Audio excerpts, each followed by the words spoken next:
A couple of weeks ago, I mentioned that one of my favorites was the 1982 film Poltergeist. I guess it feels kind of weird calling it one of my favorites because, truthfully, it still freaks me the fuck out. Here's the thing. We used to live in a haunted house. Or recently, it was kind of brought to my attention that at one time it was probably a three-family home. My sister and I came to this conclusion because the house had three entrances: front, back, and side. Now that might not seem too unusual, but then we remembered all of the door-to-door salesmen, Bible thumpers, etc., who would come around and go to each door as if they thought there would be a different resident at each one. It was a fairly large home, and given the house's history, it's not too far-fetched to think that at one time or another more than one family resided there.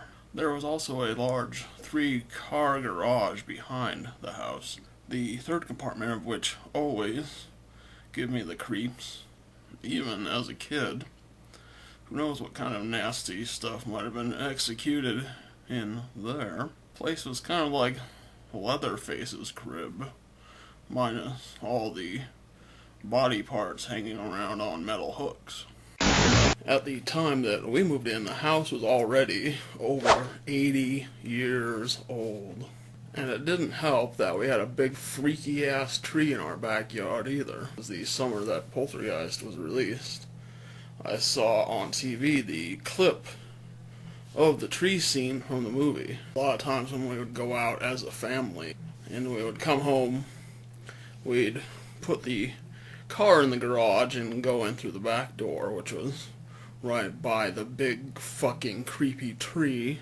As soon as that door was unlocked, I made a beeline into the house. Okay, so me being afraid of a nasty tree because of some clip from a movie I saw on TV doesn't qualify for a haunted house. But there were other occurrences. For a while, my sister and I shared a bedroom. We had bunk beds, and of course, being the older brother, I slept in the top bunk. Aww. A few mornings, I would wake up on the floor. Apparently, if I fell, it didn't wake me up. But here's the thing, I don't think I fell. Because after the first couple of times, my parents bought a protective railing, and it even happened a couple of times after the railing was up. For those not familiar with bunk bed railings, let's just say it would be pretty difficult for me to slip or roll over it in my sleep without taking the whole thing with me, especially those cheap 80s models that were purchased as an add-on and not part of the original bed. Sure, I was a skinny kid, but I wasn't that skinny. My sister just recently told me that this happened to her too after I got my own bedroom, and she had that room to herself. She often found herself on the floor in the mornings. And I think my sister, being younger than I was perceptive to a lot more things. She used to tell me in my parents' stories about a little cartoon girl that she would see dancing around her room.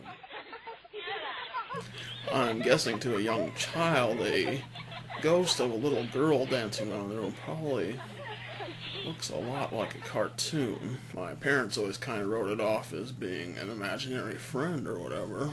The house was always cold, no matter what we did. We re-insulated, we put in a new fireplace. There was an occurrence late one night. We were all in bed sleeping when a loud pounding started coming from outside. It was some passerbys who decided they'd better tell us that our chimney was on fire. Was this an error on our part? Fireplace malfunction? Or was something else at play. Then there was the night I went over to a friend's house. My mom had asked me to stick around, but my friend had an Atari, so off I went. Naturally, when I returned home, my mom and sister were nowhere to be found.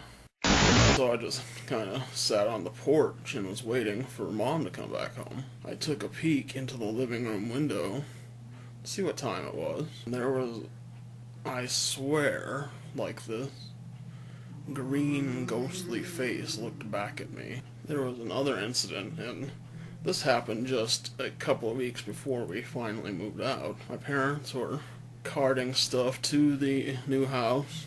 We had a neighbor who lived behind us, a little old lady named Ima Jones. Well, I was just home alone, waiting for my parents, and Ima came running over because she thought she heard voices. She told me she was just checking on me and that my parents had asked her to keep an eye out. I decided I was going to go to the park until mom and dad got home. My parents, my dad in particular, has always been a fan of ducks, and he had a lot of duck collectibles, including several ceramic ducks. Well, I went walking past one of these ducks, and I swear its eye followed me.